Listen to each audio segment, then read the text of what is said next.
The following discussion is not necessarily the views of all involved. The goal is to start open and honest discussion in the Christian worldview. Like all things, weigh what you hear with what you know and join us in our pursuit for the truth. Enjoy the podcast. Welcome to Second Rate Emos. Why is this what we're doing?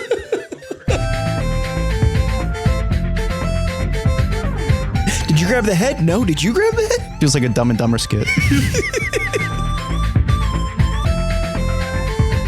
27 steps to not be crippled. The first one's the hardest.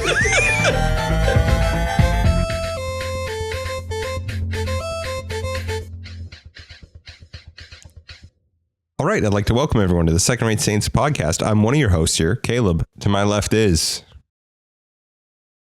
Josh. To my left is I'm Colton, and to my left, I'm Joel, and to my left, me, Caleb. We have gone full circle, or relatively more like a square in this regard, but that's okay. So we're missing Stuart/Cole. Hey, I know my shapes, Joel. Okay, you really like your shapes there. If there's anything I got like down pat in kindergarten, it's shapes. Show off. What member are we missing there? Two of them. Colwert. Stuart/Cole. Where can people find episodes with him? If you'd like to see over past and future episodes, you can check us out at secondratessaints.com. If you'd like to send us a message, you can just send us a message at secondratessaints@gmail.com or use the chat feature on our website. If you'd like to support the podcast, check us out at buymeacoffee.com/secondratessaints or use the link on our website. Follow us on Instagram. See what we're up to. Keep those questions coming because we got turts coming down the pipeline. Man, that's a rough sell. Which Probably I don't do it, please. Let's kickflip this segue. And Hi. Hey, Colton. Hello. I heard in the last week that you learned to read. Yeah, a little more than a week, yeah. I haven't been on the podcast in a while, and so I've had some time to read. Yeah. But the book I read is The Prophet Joel and the Day of the Lord by Walter K. Price, which is a commentary, technically. I have to clarify. It's not. I don't mean that to be insulting. There's another reason why he wrote it besides just being a commentary. But I wrote a paper on Joel for one of my classes, and so I picked up a bunch of books.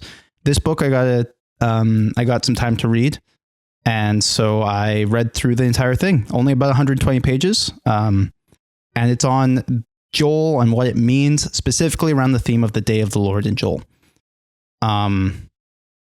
It's a very interesting book. I don't want to be mean, but I do disagree with the author quite a lot on pretty much everything. But he goes through the book of Joel, writing on how the Day of the Lord starts with the locust plague in chapter 1, and it's a real locust plague that happens. However, it's hinting towards something greater. Then chapter 2, clearly not maybe a locust plague. It's hard to tell. That's basically what he goes. Yeah. I think he goes with it's purely a locust plague. For people who haven't read Joel before, locusts are a big theme in Joel. Whether or not it refers to an actual invading army or a simple locust plague is kind of the subject to debate. My answer, and the one I argued in my paper, is it's both. But he argues it's just a locust plague because when chapter 3 comes around, the last chapter of Joel, he argues that it's a foretelling of the actual day of the Lord that's going to come in Revelation. This guy is a dispensationalist. If you don't know what that means, it basically just means that he believes that there's different rules for different people and for different eras in history.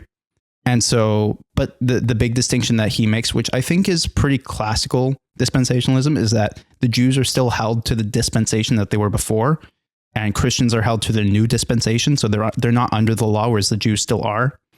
Exclusive covenant theology. Very fun. Yeah, it's not great, especially considering most of the people in the New Testament were Jewish. But yeah, no Jew nor Gentile doesn't really hold up under that. Eventually, that though. Eventually, sure. Hey, maybe he's still in Joel. Maybe he didn't get that far. Yeah. The assumption is he made it to Joel from the beginning of the Bible and then just wrote a commentary. Clever. The book is meant to it's meant more for lay people or people just getting into studying the book rather than like a deep dive into the book itself. So it's written in prose and kind of a fun way that's supposed to make it very engaging for you to read. And I will say I was very engaged. He writes in a very good way. The big problem I have with it is that since the book is called The Prophet Joel and the Day of the Lord, the big theme of the book is the Day of the Lord, what that looks like, what we would call now the end times or eschatology. Mm-hmm. Also, a Day of the Lord is also the coming of Jesus, stuff like that. He argues that the Day of the Lord that was described in Joel, which is this big locust plague that destroyed everything in Jerusalem and kind of thing, is a foretelling of what's going to happen to the Jews in Revelation, which is that they will be gathered in the valleys and they'll get one last chance to repent to God. Otherwise, they'll be destroyed. And then he goes with the New Testament idea of that many of them will repent. He's not a bad guy. But there are people who say they won't, but the Jews, that is. And the Jews say they won't? No, there are many commentators. Well, I say many. There are a lot of people out there who think that the option is given to the Jews, but they won't repent, and so they're still under the all nations gathered at Armageddon kind of thing in Revelation. Whereas here it also has that big battle that happens at the end of the days kind of thing. Even though in Joel, now I might be totally wrong on this. I'm ready. That's what my paper was on. This is definitely about like Jesus and the Romans coming to sack Jerusalem, right? Yeah. In Joel? Yes. No. At the very least, you could say the Day of the Lord in Revelation. Do you believe that destruction of Jerusalem? Do you believe that the Battle of Armageddon in Revelation is the destruction of the Jerusalem temple? I think it's typologically fulfilled first there. Yes. Sure. Is there an ultimate fulfillment of that at the end of time? Could be, but I wouldn't be shocked if there isn't. Interesting, because I think that John gets that idea from not just Joel, but he uses the Joel imagery a lot. Okay. And so it doesn't have to be a literal future battle for it to take place, but the idea of that future judgment upon the nations. Sure. Well, is it typified still here. would be a future battle. Yeah. If John is writing that, right? But the big problem Well, with it Joel depends when Revelation was written. Yeah. The big problem with Joel is that Joel argues the other way around. The argument is that the nations will be judged and Jerusalem will be the last thing standing. Whereas with the destruction of the Jerusalem temple, it's, the other way around. I mean, depends on how wild you want to go with replacement theology. You're right. Anyway, because the people of God are still standing and Jerusalem was sacked. Walter Price. Do you want to describe replacement theology? No. Walter Price. We'll be in here for a while. Walter, Just a simple simple phrase. Go ahead. Jesus and his followers are the fulfillment of all that came before. Yep. That is, the people of God have been, for lack of a better term, funneled through Judaism into the person of Christ. And now the people of God are now those who attach themselves to Christ in the fulfillment of all the things that came before. Yep. Anyway, carry on. When in Joel 2, when your old men will dream dreams and see visions and all that, I can't remember the quote because I didn't write my paper on that, but go to a Pentecostal I was church. gonna say, I know. Your old men will dream dreams it's like the and your only young men minor will see prophet visions. they'll go with. Anyways. Yeah. But he argues that a lot of Joel is this eschatological hope fulfilled in a very specific way, as described, because it's a way that we here on the podcast don't really like reading the Bible in a non-biblical way, a very hyper systematic way, where everything that happens in Revelation isn't a collection of things that happened before or a description of things that happened, but rather the Revelation interprets Joel in the same way that you see the two same ideas and it's like, oh, they must mean the same thing. How do they coexist? So the Jews' Day of the Lord is different from the Day of Christ, for example, in this book. And so a lot of the book feels like it's kind of this mental gymnastics sort of thing to say oh no, this just applies to the Jews. But then in the previous chapter, this applies to the Christians, that kind of thing. So I'm not a big fan. He gets a lot of things, I think, just blatantly wrong about what the fulfillment of Joel is supposed to look like. at the same time, he writes in a very good way, in a way that I think is very interesting. And for more lay people to get into books, I think some books should be written like this. Just not with that very heavy theological bias that he has. So I want to ask you two ratings. I'm ready. If you were a dispensationalist that agreed with him to that level, Mhm. what would you rate And this I'm not book? trying to convince them otherwise. Yeah. And what would you rate this book? I'd still probably give it like a 3 out of 5, simply because I don't think he makes the strongest argument. Okay. He kind of just says, "Oh yeah, in the end times, this is what this is." No proof, no arguments. He just says, "Oh, we know how it's going to look in Revelation, so that's what this means," even though it doesn't really line up very well. Blind assertions, the book. Sometimes he justifies it. He also just argues hard for like a very, very early dating of the book with prose. It sounds very nice. He describes the reign of Joash and how that came up and what Joel would have seen during that, the great rises and falls of the evil queen and then the rise of the king. And that's when Joel wrote this book. Awesome. Doesn't make sense. The book doesn't really make sense based on how he argues it because of that sometimes. Now, second rating then. Yeah. What is your honest rating? I think this book does more damage than good. I'm going to have to give it a 1 out of 10 or 1 out of 5. Oof. Maybe a 1.5 because it's written well. The problem is I think the writing well suckers in people who might not be as critical on the opinions. I think that the theological bias is immense. Like the book is about dispensationalism, essentially. Like there is some other things that he does well. Like when he talks about the Joel passage, your young man will, in the end of days, your young man will see visions and your old man will dream dreams. He says that, beautiful, awesome. Talking about Christians, great. And then back into the thing that doesn't make as much sense. Even though the continuity of the passage would mean that it's about It is Jews. the same thing. Yeah, I know. But at the same time, the prose is nice. It messes up. Josh, before you go, you need to judge the cover. The cover. Oh yes, the segment where we end up getting the person that's colorblind to judge a book cover. I've got a picture. You have a picture? I feel like I've seen that book before. Been in the library for a while. It legitimately has your name on it. Yeah, it does look too much like the German flag for me to like. Wait, which one? The current one. No, it's an old book. I'm gonna give it a 1.5. Here's the thing. I actually agree with you. I think that the picture isn't very good. Does look like the German flag. That's super weird. Interesting. But anyway, that's Prophet Joel in the Day of the Lord by Walter K. Price. A book of the Bible we're not talking about today. Josh, Yes. what book of the Bible are we talking about? We're talking about 2 Samuel. Right. And we're going to pretend like This is in order. right.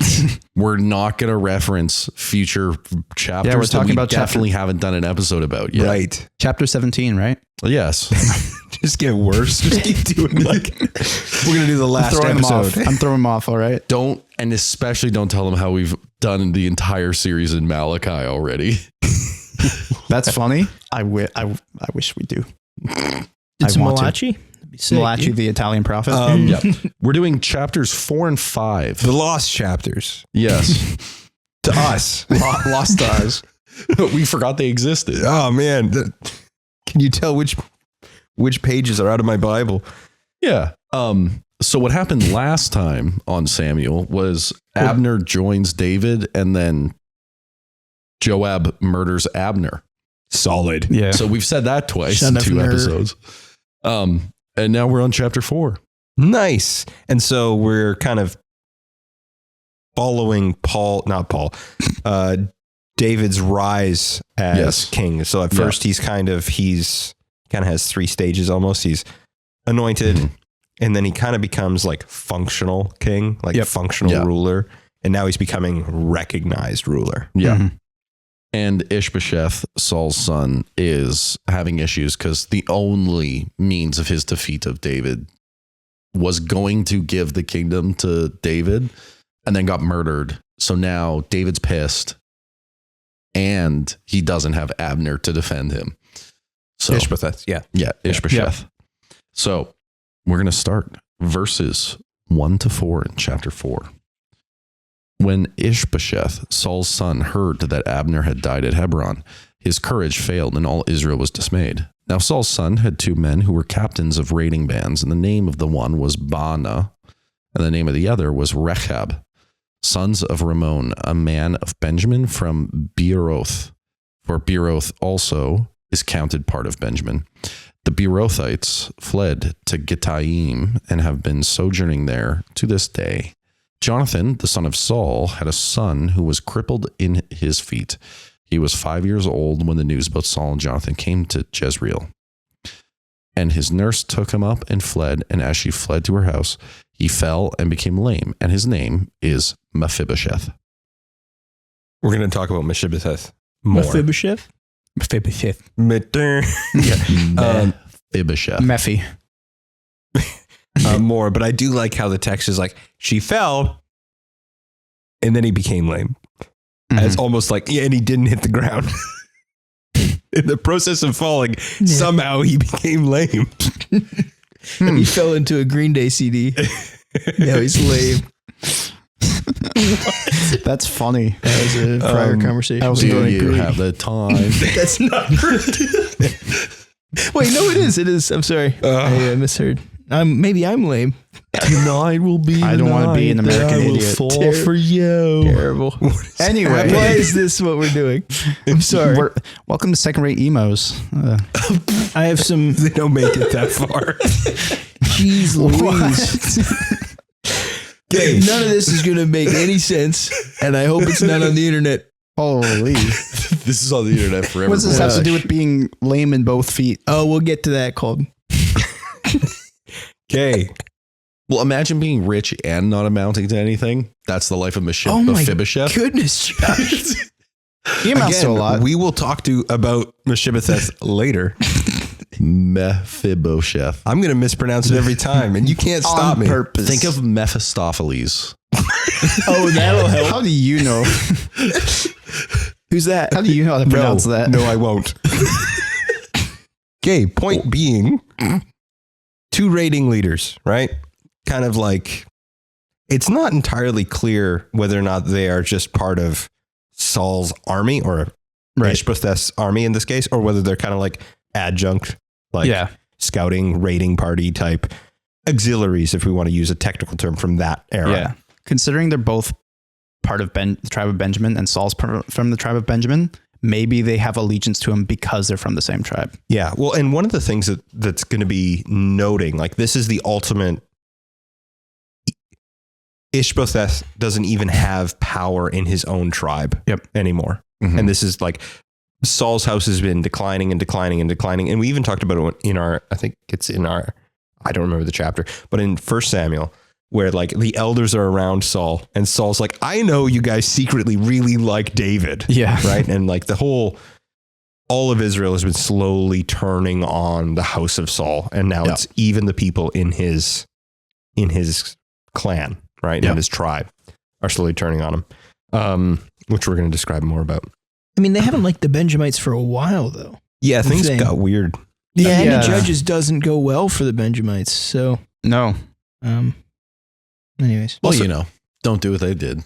And yeah, definitely don't do what he did. Wait for our Judges series whenever that happens. Yeah. To further your point, the downfall of Ish-bosheth, the continued downfall of Ish-bosheth after Saul is the fulfillment of God's prophecy through Samuel through the witch of Endor. Yes. Which is you and all your sons will die. Yep. And your house will come to a bitter end. It's going to be lame in the end. Yes. Except redemption through Mephibosheth, which is kind of nice. But yeah, so you just see like, it doesn't matter what Ish-bosheth does unless he repents. So. Sure. Well, in the previous chapter, Ish-bosheth was scared of Abner, so he already isn't a very strong king anyways. No. So, well, he inherited his father's fear. Yeah. So, unlike Jonathan. That's fair enough. Yeah. Mhm. Yeah. Yeah. There is a. Do you think Jonathan would have become king if he had lived? Was he his That's the first idea? son? Well, yeah, because we No, kind of talked about that. in the first- Jonathan understood David to be the Yeah. anointed king. Yeah. Yeah. If Jonathan was going to, If Saul was a good king, though, would Jonathan be the king? Is he the firstborn son? I actually don't remember. I think so. I believe so. Okay.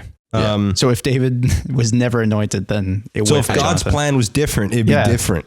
Well, no. I think God the way- changed his mind for some reason. if I can piece some stuff together and make a what if, Mhm. it would be that the house of David, the house of Saul would be adopted like it does later on into the house of David. Yeah. Right. Through the marriage to Saul's daughter. And so Right. Jonathan would still become royalty and the house of David would still reign. But David would be king because that's the one that God had planned since Ruth. Right. No, I want the Lion of Ben. The line of Ben. Yeah. Kind of changes the Genesis. Well, sorry. Genesis verse. Since Joseph, this has been the plan. Yeah, but if we're making stuff up though, come on. Well, no. But the point is that like he's still making a good point that like what if people obeyed, The Lion of Judah. how does God's plan still come about? And I think it's through that where You're right. their families become one. Are you saying that Saul's family had a choice to follow God's plan and still be fulfilled and have that everlasting kind of union to the tribe of Judah? I can't Potentially. I can't prove a counterfactual, but at least Of course. it's presented in God's words where he says, if you obeyed, I would have kept your house forever. Okay. Mm. Yeah. So same thing he gives to David. Jeroboam, Yep. which Which God- obviously doesn't fulfill And because that doesn't work Jeroboam's a out bad so well dude. for him. no, but the whole point being that like, if God's willing to make the promise, he's not a liar. Of course. And so, Yeah, If- I agree. yeah. So I think it would have just worked into their families become one in the whole idea of like, oh, the church is multiple nations together. The kingship of Israel is a bunch of families together that God Okay. all promised that you would reign. Are you saying that there's some of Saul's descendants that might still be alive today Well, What? Well, no. The whole, I mean, Paul, through Mikhail? but like Mephibosheth, he gets absorbed into David's house.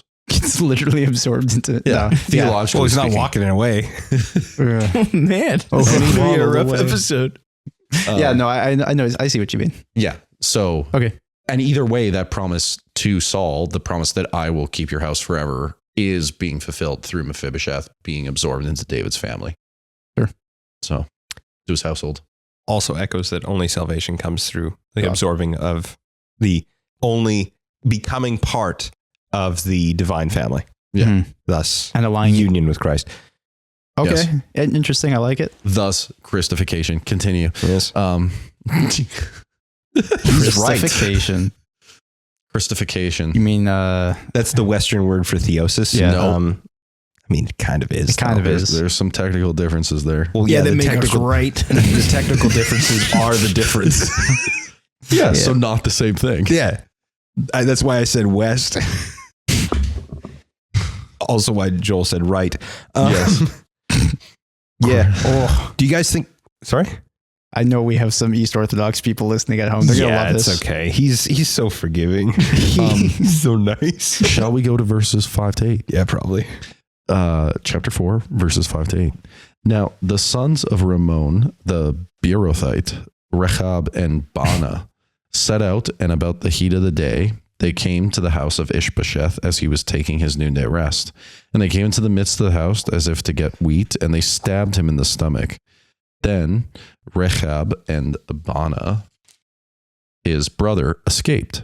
When they came into the house, as he lay on his bed in his bedroom, they struck him and put him to death and beheaded him. They took his head and went by the way of Arabah all night, and brought the head of Ish-bosheth to David at Hebron. And they said to the king, "Here is the head of Ish-bosheth, the son of Saul, your enemy, who sought your life. The Lord has avenged my lord the king this day on Saul and on his offspring." Yeah. So, State sanctioned murder. 6 and maybe. 7 kind of tell the same story twice, but it's really clunky. Yep. to the degree that even like the Hebrew text is super weird and vague. Okay. Rather difficult. This is what one of the commentaries that I was reading was going on about. The Septuagint tries to like restructure stuff and actually add some things. Right. Which it does a few times in the Bible. Yeah. Yes. Although there's reasons why the Septuagint is amazing, but it's pretty great. I agree. Those reasons aren't them. Yeah. Point being, it's probably an attempt to like the first section is probably an attempt to summarize the thing and then retell it in detail. Yeah. They're stabbed and they leave. They stabbed, cut off his head, and then they leave. Yeah. Yeah. And so it's the summary. They killed him. They went into his house and killed him. And then the explanation. Okay. So they snuck into his house and then they found him. They probably didn't enter the house twice. All that to say. It would be kind of funny though. They go in, they stab him, they come out, and they're like, "Actually, guys, I forgot something. I left my keys. Well, I gotta go." You can make the argument that it's like, well, we need his head in order to be, in order to prove his death. However, it mentions that they kill him twice. I do like the idea of them killing the king, leaving the house, and going, "We're gonna need proof." Shoot, let's go back in. Yeah, I gotta sneak back. Did you grab the head? No, did you grab the head? Shoot, we gotta go back and get it. Discover he's not dead. Kill him again. Feels like a Dumb and Dumber skit. Yeah. Or a Scooby-Doo plot. Can I bring up something about Mephibosheth? Are we going to talk about him again? Is he in the second chapter as well? I don't think he is. Mephibosheth won't be mentioned until I think chapter 8 or 9. Forever, until they're like, oh yeah, and David gave him some food. Yeah, like 2 months from now. It's when Mephibosheth grows up, because right now he's 5. Is he? It just says when he was 5. No, when Jonathan and Saul died, he was 5. Yes, sorry. Yeah. Okay, I needed to address something with Mephibosheth. Preachers have abused him more than they've abused what's his name? Jabez. You know what I'm saying? I don't know who Jabez is. You don't know who Jabez is? No. Wild. I'm so bad. It's one of those things where it's a very specific character that people have just like seen as a point of their own self-actualization. And they're like, I'm Mephibosheth.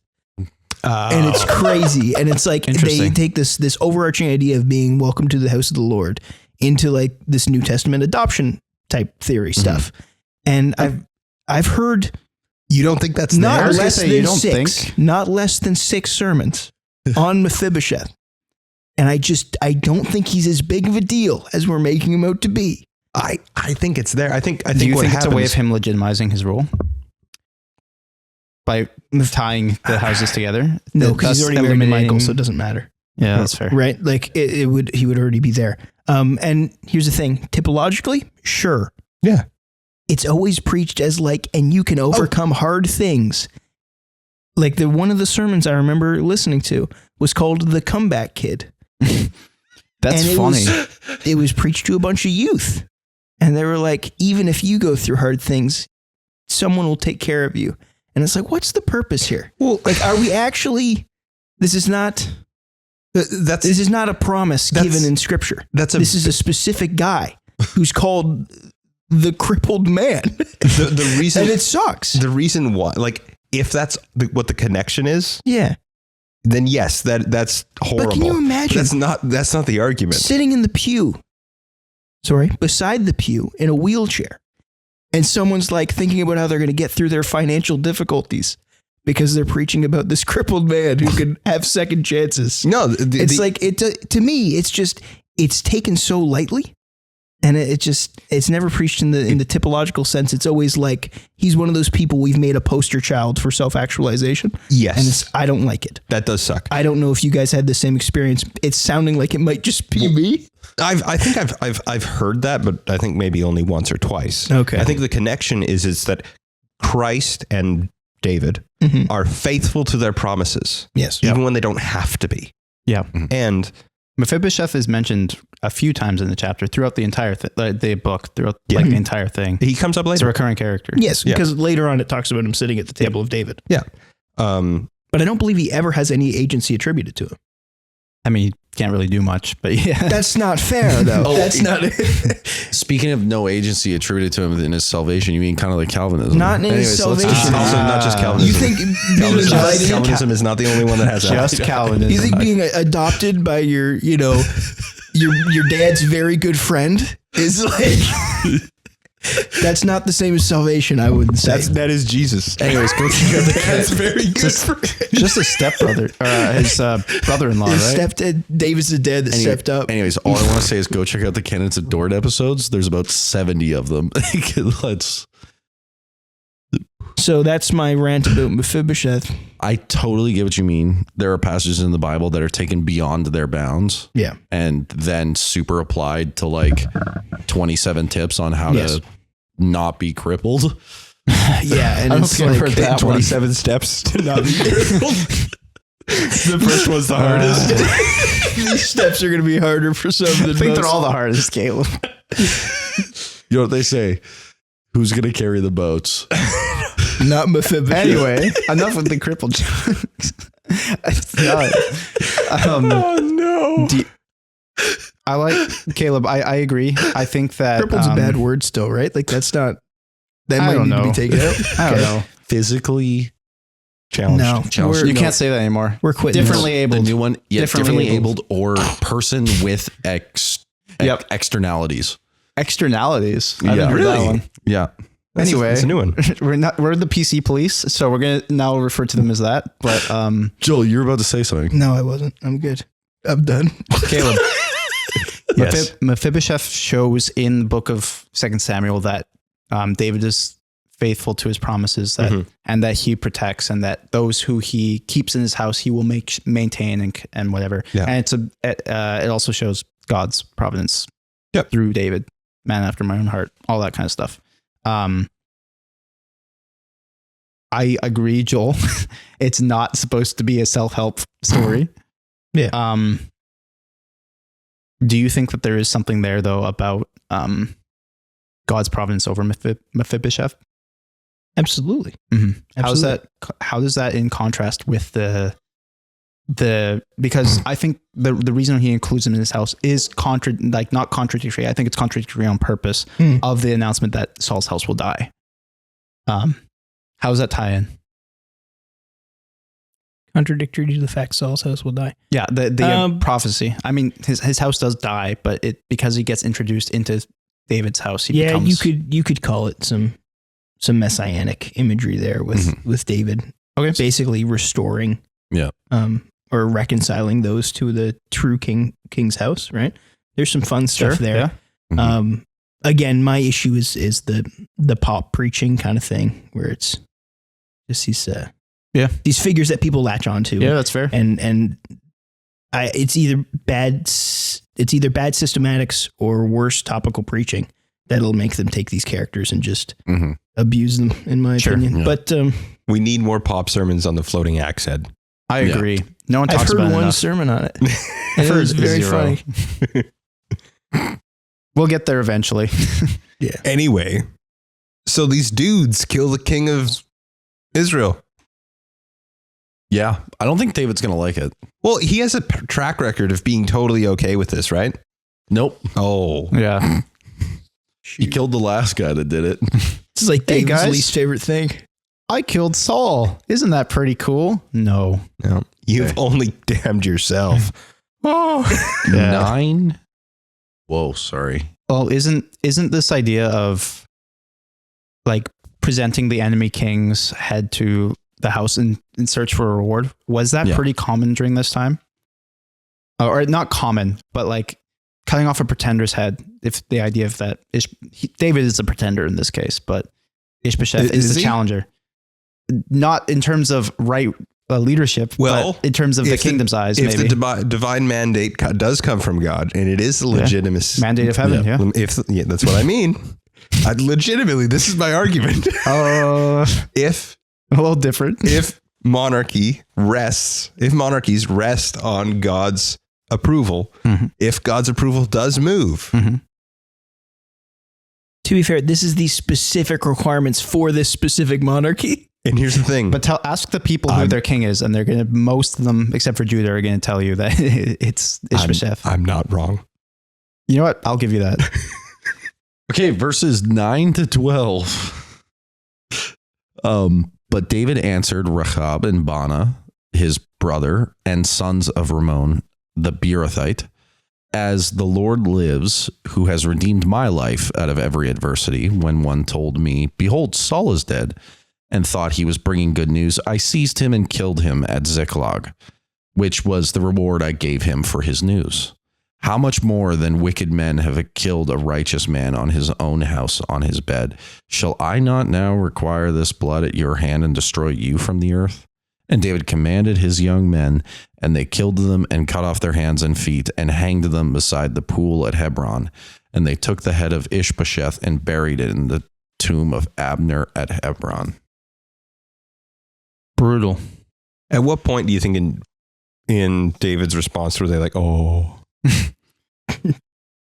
Oh, when he rhetorically starts reliving the As surely as the Lord lives. Oh, we've done something. Let me think what I did last time this happened.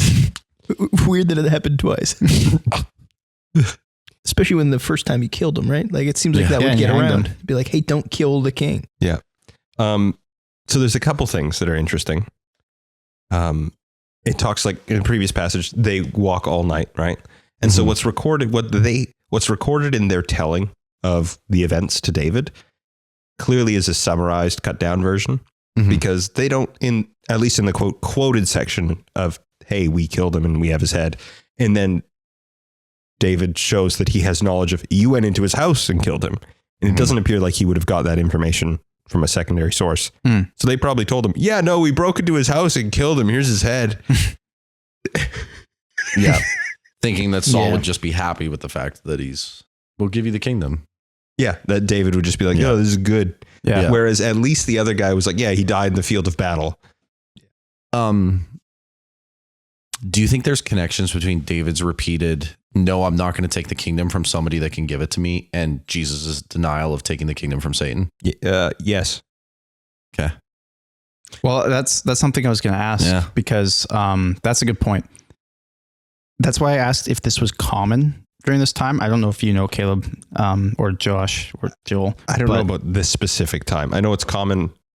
Well, that's what I mean. Like they killed the pretender. You see it after, but I don't know. Yeah. Well, the idea would be is that there's good reason why they expect they would be rewarded for this. It's probably happened elsewhere in the ancient Near East, right? Yeah.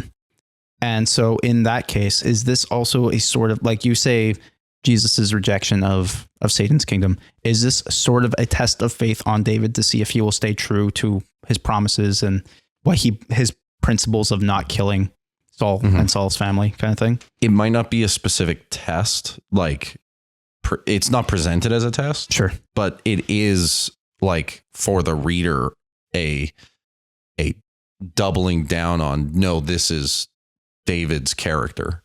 It's continuing with the method of, no, we do not kill the Lord's anointed. And apparently that passes down to your family, your household. So he won't allow people to kill God's chosen ones, because he calls him a righteous man, even though which is wild, actually. Which I'm thinking that means because if he is God's anointed due to the family promise to Saul, that he's not considering him righteous for what he's done, but because of God's anointing. Yeah. Right. And so if that's the case, then what David is hoping is, because like the confrontation in Samuel and in Kings and Chronicles is God will make dual promises for eternity, that I will bless your household for all generations. And you'll be king with an unending throne. And then I've denied that, you're no longer king. Get away, new guys in charge. And I think through this story is what you're seeing is both promises are fulfilled through David not killing Ish-bosheth or Saul. Okay. Because they're still God's chosen one to be king, and them being destroyed by other means, and those families being absorbed into the divine family, meaning both ends. It fulfills both promises. The house ends and they continue reigning. Yep. And ultimately the best option would be, like with Saul, is he should have given the kingdom to David willingly. Yep. But he didn't. And Ish-bosheth didn't. And it is interesting that the Civil War kind of began at the Pool of Gibeon, and now it ends at the Pool of Hebron. Yeah. Right. The Civil War is closing. It's I don't know. This is just, it. yeah. Bookends. Yeah. Mm-hmm. Nice. Good thing they So- never have a Civil War ever again. Is he young? Definitely not Do you think under that's his merry men from Yeah. his Navy SEALs from SEAL Team 6. SEAL Team 6? More like the from French Foreign Gaff. Legion. Because Or they're all like other nations people, remember? Oh, there you go. Yeah, You're right. yeah. That's cool. It's mighty do you men. think these are the guys I from think so. Gaff? Because Yeah. they call them as merry men sometimes. They don't usually call them the young men. Mighty Men. Mighty men. That's what it is. Yeah. Merry men's Robin Hood. That's so funny. For a second. Robin Hood he was is basically a bit Robin of a, Hood for a bit. Yeah, Robin He Hood was. is a David figure. So Messianic figure. Is it? yeah. Okay, but is How like was he not, Caleb? is False- Captain false- America a messianic hey, figure? falls in love with the king's daughter. Is King Arthur a messianic Is figure? going around. Yes. Yeah. Oh, that one's fair. Yeah. Going around and in the countryside being hunted by the king, and Pretty much any king Taking- that's the first king is a messianic figure. There you go. Yeah. Or a tyrant. One or the other. yeah. Cyrus the Great. Anyways, continue. Anyways, Krishish. What? Oh, his name pronounced in art. Who? Sorry, I'm Cyrus. Cyrus. Oh, Yeah, Jushish. in Persian. Yes. Verses 5, 1 to 5 of chapter 5. A lot of fives. Then all the tribes of Israel came to David at Hebron and said, "Behold, we are your bone and flesh. In times past, when Saul was king over us, it was you who led out and brought in Israel. And the Lord said to you, you shall be shepherd of my people Israel, and you shall be prince over Israel." So all the elders of Israel came to the king at Hebron, and King David made a covenant with them at Hebron before the Lord, and they anointed David king over Israel. David was 30 years old when he began to reign, and he reigned 40 years. At Hebron, he reigned over Judah 7 years and 6 months, and at Jerusalem, he reigned over all Israel and Judah 33 years. And the king and his men went to Jerusalem against the Jebusites. That's the next verse. David's king. He's finally A bunch of Jesus numbers there. I mean, he was already king, but Yeah. no, I'm just kidding. But the people recognize him as king. Yeah. And their arguments, like, so all of them come and they go, hey, we're of the same, like, we're blood related. We are relatives, right? Mhm. Also, even when Saul was king, you were the one that was kind of leading us. Your leadership has been shown. Also, God's giving you the crown. So, like, Mhm. Can bygones be bygones? Come on. Well, yeah. and it's not entirely clear how many of them were already leaning towards David, even while Saul was alive. Right. Yeah. So, Well, they kind of hint in not that these specific people are, but that Yeah. the nation itself was already turning to him. yeah. It's very heavy in the first one, and even at the beginning of this book. Yeah. Yeah. Sorry, Joel. Do you think this use of the term shepherd, like you shall be the shepherd of my people, actually informs like pastor? Like, is there an authority there for pastors based on this use of shepherds? Very Like, interesting. that's what I'm saying. Like, or a better way to let's look at this from the other angle. Is him being called shepherd combining his king and prophet, kind of, a king and his priesthood, right? I don't see it at For all. David, you don't see it at all. I don't see it Cool. at all. I Cool. see the prophet one more. Yeah, okay. because Well, that's a what more Moses announced. defensible position than Yeah. does this make pastors kings? That's not what I'm talking about. Yeah, I think for that's both what Moses talked about. I Yeah. think for both Moses and David, though, this is specific to them, and they were both shepherds for a long time. Yeah. Yeah. So I think it's drawing heavily on their context and their relationship on how they led.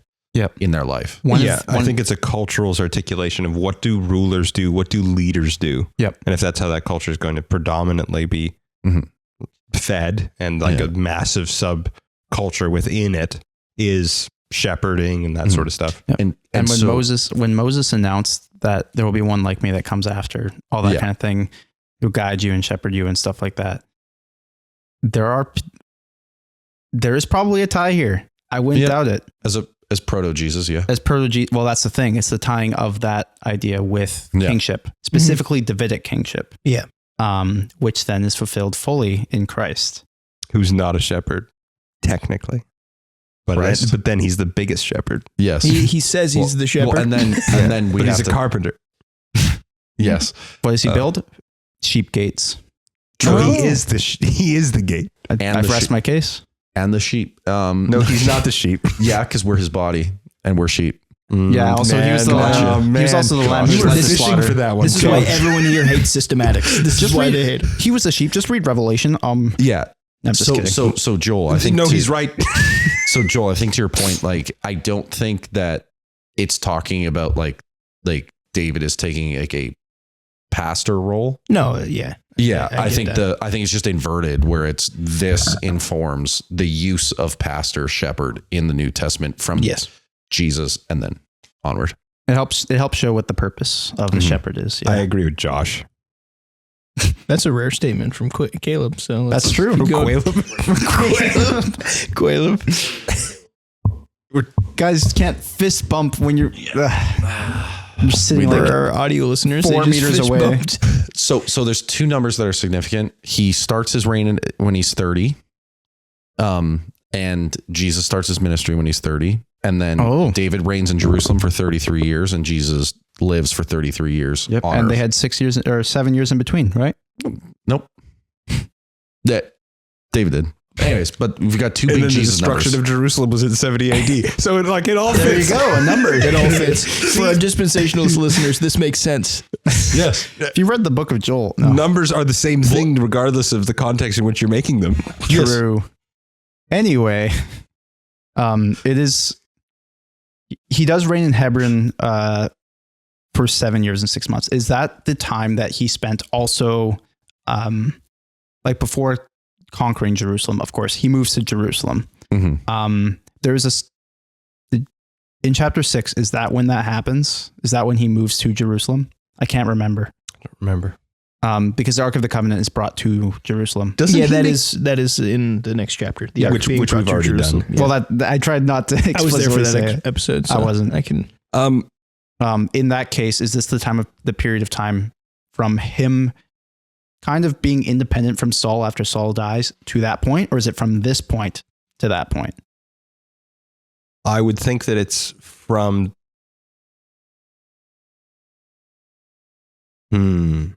I would think that it's from like Saul's death, give or take. Because I've seen different people argue on this. I would have thought that it's from this point, his anointing, because it follows obviously the anointing story and then gives a general cap of when he reigned, kind of like what Kings does sometimes. Yeah, that's fair. But you could go either way. In that case, he's in Hebron for quite a while, but it's kind of skipped over a little bit in these chapters.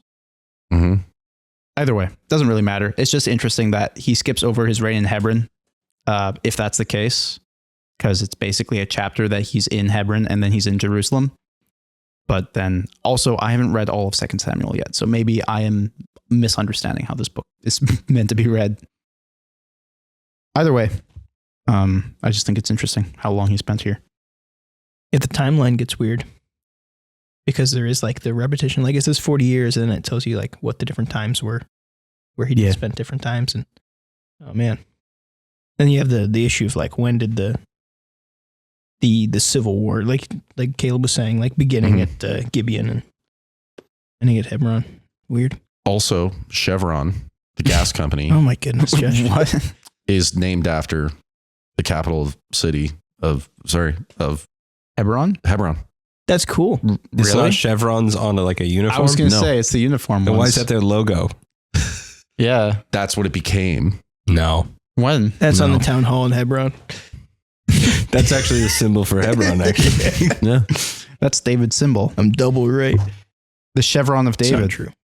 The most known Jewish symbol. The pool of Chevron. That's so. It's just a gas pool. Wow. This is something else, Don't guys. light a match, guys. Don't let it match his fumes. Gas fight. Okay, no, I'm going to let you read the next section before I comment about it. That makes sense. That's how the episode works. Yeah, but I can be bad at it. Let's violate structure and do the next 2 chapters first. Wait. Caleb does have a history. Whoa. I think it was more than just me on that episode. I missed multiple episodes. I come back and go, okay, did we do these chapters? You guys, yes. For the record, I wasn't there for that. It's totally my fault. I'm so sorry. Verses It's everybody. 6 It's okay. to 16. And the king and his men went to Jerusalem against the Jebusites and inhabitants of the land, who said to David, "You will not come in here, but the blind and the lame will ward you off," thinking, "David cannot come in here." Nevertheless, David took the stronghold of Zion, that is the city of David. And David said on that day, "Whoever would strike the Jebusites, let him get up the water shaft to attack the lame and the blind, who are hated by David's soul." Therefore it is said, "The blind and the lame shall not come into the house." And David lived in the stronghold and called it the city of David. And David built the city all around from Millo inward. And David became greater and greater, for the Lord, the God of hosts, was with him. And Hiram, king of Tyre, sent messengers to David, and cedar trees, also carpenters and masons, to build David a house. And David knew that the Lord had established him king over Israel, and that he had exalted his kingdom for the sake of his people Israel. And David took more concubines and wives from Jerusalem after he came from Hebron, and more sons and daughters were born to David. And these are the names of those who were born to him in Jerusalem: Shammua, Shobab, Nathan, Solomon, Ibhar, Elishua, Nepheg. Yep. Oh, Japhia, Elishama, Eliada, and Eliphalet. Good job. Thank you. Good job, Colton. thank you. Funny to see which one of those got popular, eh? Purely on the ease of pronunciation. Eliada, of course. Yeah. So, I don't know. There's not two instances.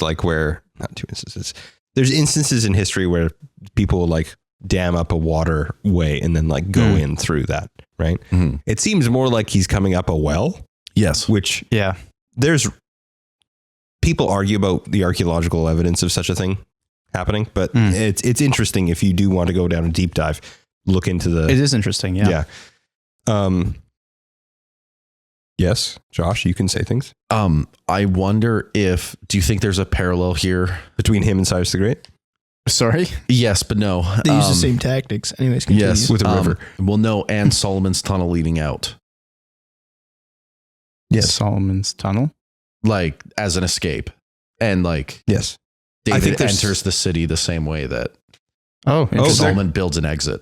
There could be. There And could the well legitimately that be. it's talking about is that waterway. I know that one of David's things that he does later is it David or is it Solomon? I can't remember, but they build a more powerful aquifer underneath the city that brings in water and brings out water that feeds the city so that it can't be sieged. Yeah. With water being taken from them, that kind of thing. Yeah, that was Solomon. That is Solomon. Okay. Yeah. Either way, You can go through it when you go to Jerusalem. that's very cool. Yeah. I didn't know if that was just an expansion of what existed here, I would assume which would so. be what Yeah. the argument would be, right? Yeah. Yeah. What do you think it means when it's like the blind and the lame will keep him away? Do you think it's that like David wouldn't attack harmless people like that? I think so, because it immediately brings up, because he hates him with his soul. It's like, whoa. Classic war propaganda. If I had to guess, also, because I read this a very different way. Maybe it's my translation. I read the NIV instead of the ESV. But they obviously say, you can't get in here because even our lame and blind are stronger than you, is essentially the implication. Even they will ward you off. And then he goes in, beats them anyways. It's written in a very just quick way. It's fun. But then he says, haha, those lame and blind. Mine has quotations around lame and blind. implying that he is talking about all of the people because they are not followers of God. Therefore, they are all lame. They are all blind in the wake of him. So in this case, we'd be talking about Gentiles and not talking about the actual lame and blind people. But then it's taken later to think that means actual lame and blind people. I guess it would depend at the end of 8, whether it's therefore it is said the blind and the lame shall not come into the house. Yep. That works both if they're blind and lame and if that's a reference to Gentiles. Yeah. Mm-hmm. I think it works just as well if it's the former. But Sure. also he defeats Jerusalem by attacking the lame and the blind, and Jesus defeats Jerusalem by saving the lame and the blind. Yeah. Like his ministry is that he goes to the weak. Yes. Hmm. And so is David's. Yeah. Different. His ministry, man, is killing the lame and the weak. well, the every Jebusites were labeled as one of the ones who were for destruction by God. This is true. Yeah. And in this case, do you agree that the way that David, or that they mean it towards David, is that the city is so strong that even our lame and blind men will beat you? The city's so well defended that he couldn't do anything against any of them, even the weakest people. I don't think so. Okay. I didn't think so, at least.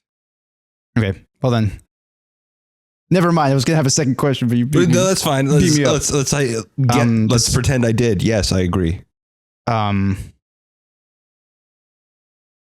In the second one, when it does have them in quotation marks, lame and blind, he's not meaning it to actually mean the lame and blind people, because at least based off of the first interpretation. Well, those quotation marks aren't there in Hebrew. No, I know, but the NIV includes them to show that he isn't being Yeah. that they think that the Hebrew doesn't point to him being directly actually meaning it, because the second verse that comes after that saying that that is why they say this thing happens, that the lame and blind will never enter the palace. I don't think so. Okay. Isn't this where Mephibosheth is brought to live? Mm-hmm. Yeah. That's funny. Well, I mean, it's not funny, but it kind of shows that like it Is a redemption of the idea. it's a redemption of the idea, but it does go to, I think, Colton's point, which That's is true. that the lame and the blind, even in that context, is supposed to, I don't know, show Not off literal. It's not literal, but it could be just some Right. propaganda towards the Propaganda, Jebusites. my favorite.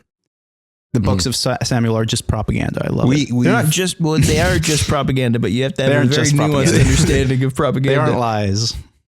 That's not what propaganda means. I think That's my- what most people mean when they say I think propaganda. my favorite reference in the propaganda thing was Joel going, "Oh, the Bible wants me to believe something." Yes, it does. Yeah, I mean, I'm there. Yeah. That's fair. Anyway, Maybe enough talking about blind and lame people. without just going into the Hebrew and like doing a deep dive into it, I would think that the NIV probably just has smoothed out an interpretation. Okay. Yeah, I agree. And it could even be the right one. Sure. But they've probably made it a little bit easier. Okay. At least that's a rule of thumb. Whenever you see massive distinctions in different Yeah. translations, it's like, okay, there's some Some editorializing. yeah, and there's somebody's taking an interpretive leap in order to help smooth out the idea when actually the Hebrew is probably a little more vague. Sure. Yeah, I agree. That's why you should read A lot more of than Samuel. one translation. Yeah, a lot of Samuel is a bit vague in its details, not as much in its message. Mm-hmm. Which works if you go towards an editorial and a view of Old Testament scripture. True. Anyways, So David's doing real well. Yeah. Captures a fortress city. oh, that wasn't a joke about the well. Okay. Yeah, that works. I didn't think of that. Man, I should try to be funny. He gets a house made of the cedars of Lebanon, which Yep. is when you establish a kingdom, there's a couple things that were common in the Middle East that you would do to establish that, yes, I'm legitimate, which is you would win a fight right after you were crowned to establish I am the leader of this country. You'd get something built with the cedars of Lebanon, and then They're all the rage. yeah. It's just a fad. Including the temple was built using Yes. cedars from Lebanon. Yeah. Which was like the point that not just that it's a temple for the Lord and it's awesome, but that the Lord was king. Mm-hmm. over Yeah. Israel. Yeah. And then it kind of tacks on. Anyway, so he took a bunch more wives. Yes. Which foreshadows a certain That's never been a problem child of ever. his. Yeah, it's also not, explicitly said not to do in the law. Also, you can tell Yeah. there's potentially been some editorial because it just labels Solomon's mother as a concubine and not as a kidnapped individual. I mean, many concubines were Yes. prisoners of war. Yeah. We've said this before. David is a warlord. He's just a warlord for the Lord. Yeah, but the context of concubines funny. there, It does- He's on the Warlord warlord. for the Lord is not what we're calling this title. warlord for the Lord is excellent. No, he's It's a not- warlord and his war is for the Lord. Not for this episode, but we will use that later. Oh, no. Shall we finish? Last section? Yes. Anybody got other words? I was just going to say concubines shouldn't be considered like prisoners of war. It's more like, hey, you killed their husband. Now your house has to take care of them, but let's Yeah. keep going. Yeah. Yeah, that was I think- hot take. I don't know. That's a hot take. means That's prisoner the of most war. optimistic take on what concubines mean. But That's why it's a hot take. Yeah. Is the idea show that he has many wives and concubines here is both a genealogy thing, which was very important, but also to show, is it also supposed to show that God's providing him with sons and daughters, which becomes a big theme later on in the book? Yeah. He's correct. I think so. And Okay. also, when kings become kings, their harem gets huge. True. He already takes on Saul's concubines, right? Is that a thing that happens? Or no, it's Ish-bosheth who tries, and then Abner tries to sleep with one of them. Never mind. He Ignore me. does. He does Doesn't sleep. I'm pretty sure Either- he's either one. successfully. And then he threatens And then Ish-bosheth. Ishbosheth's like, hey, what? And he's just like, I could screw your entire kingdom over. I will kill you And- if you touch me. And you know what? I'm gonna anyway. And Yeah. then gets murdered. Yeah. The last chapters. We're going to read the whole Read book the of rest of the Samuel. book. It's going to be a long episode. Okay. Verses 17 to 25. When the Philistines heard that David had been anointed king over Israel, all the Philistines went up to search for David.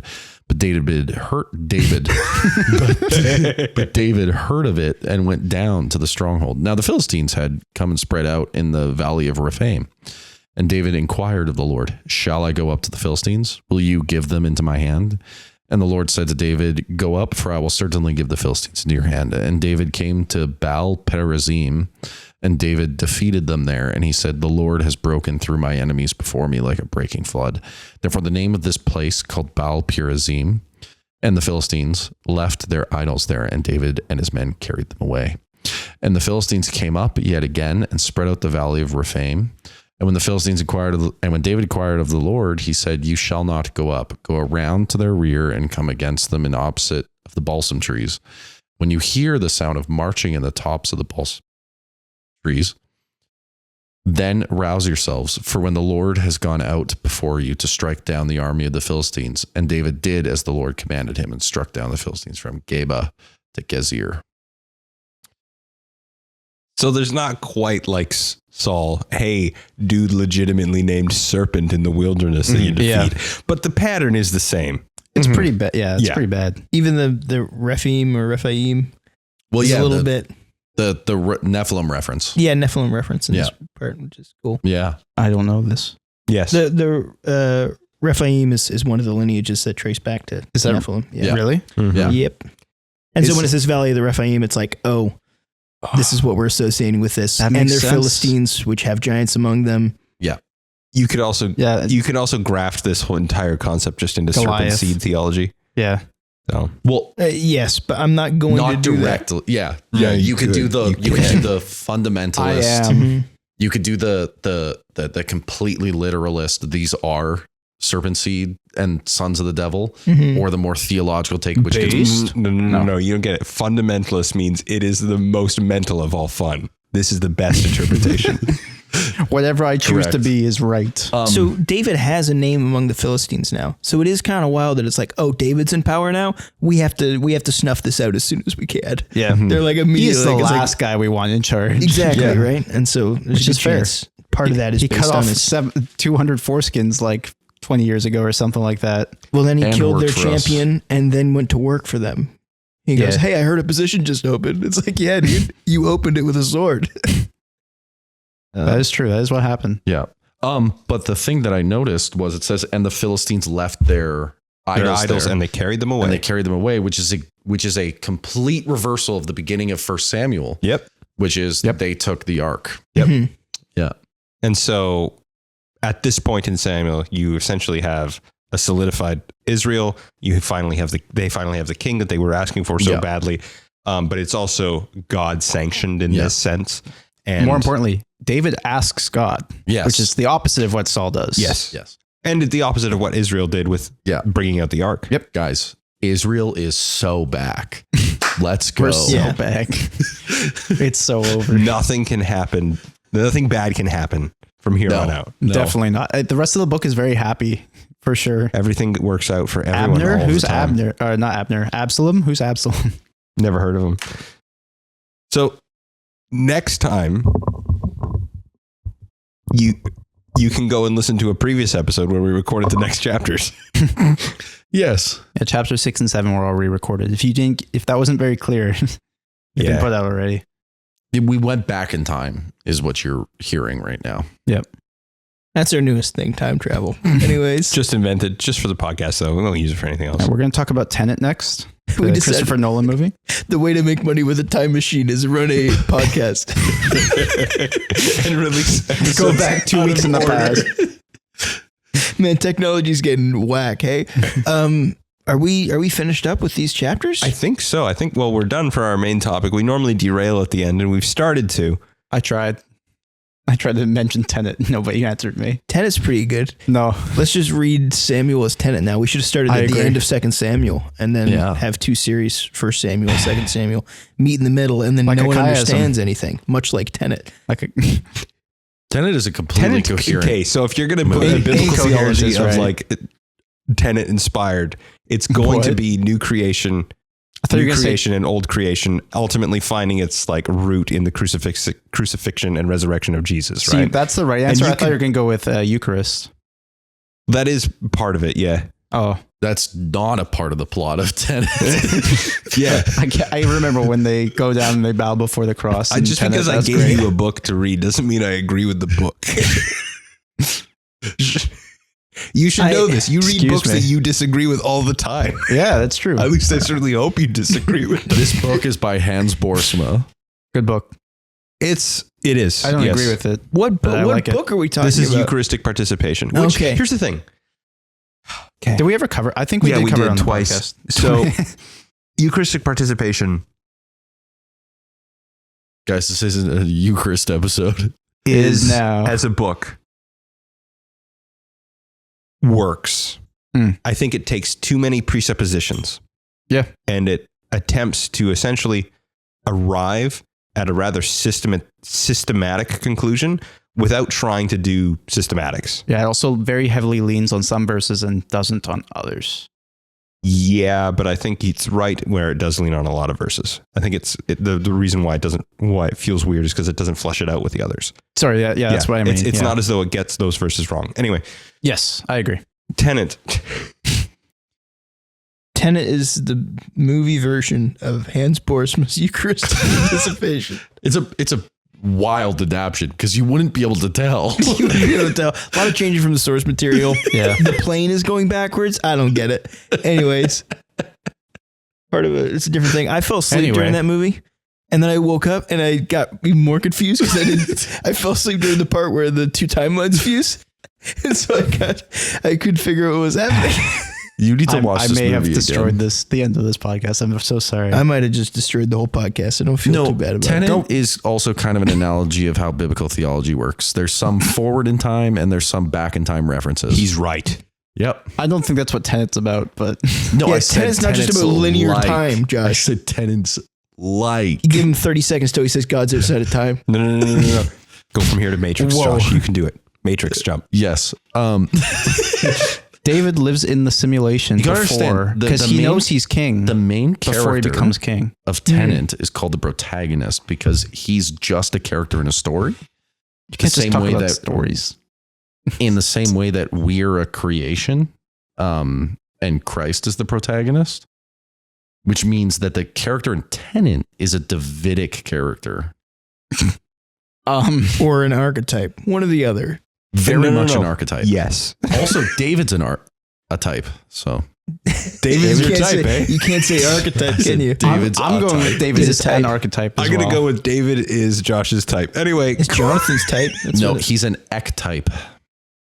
I would say he's an archetype. He's an archetype of a good king that Jesus fully fulfills, which makes him a slightly different archetype. but he can't be an archetype. Yeah, he can. he would be an archetype because he's not the fulfillment of the image. He is an archetype in Kings and Chronicles. He's not like the full like archetype. We'll figure this So, out after. If he is after an the archetype, camera. then he wouldn't be the highest explanation of that. Of the type. He is the archetypical good king, Okay. which Jesus. Well, then Jesus is more than just that. Like he's not just David. He's other things too. Yes, but I think the archetype, like I would say, David is the closest typological fulfillment of that archetype, and the archetype is most expressed in David. But David is not the archetype himself. Okay. The archetype I think- transcends the particulars. Yeah. Sure, I agree. Now we're talking about general Bible typology. I'm talking about like the good king in terms of like how the timeline of the Bible. He is the archetypical good king for the Jews until it's fulfilled in Jesus temporally. Okay. He is the king that everyone wants to be Okay. going Yeah. forward until obviously Jesus is the better king, thus usurping the title of archetype. Sure, I agree. But yeah, he is the Jewish goodest guy. The goodest. Except for the times he does bad stuff, which we'll get into.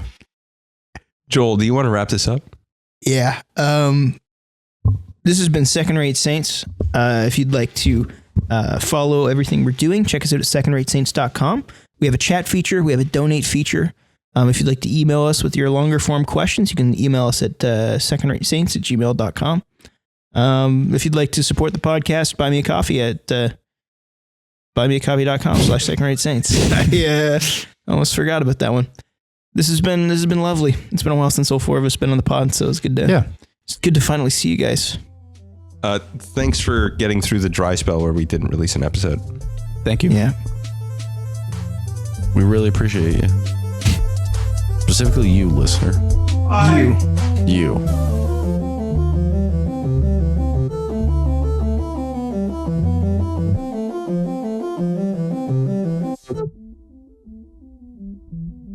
That's good. I hope that ends it. I hope that's at the end of this episode. Joel. I was listening to a pod today on spiritual discipline. But not microphone discipline, apparently. No, that's a different thing.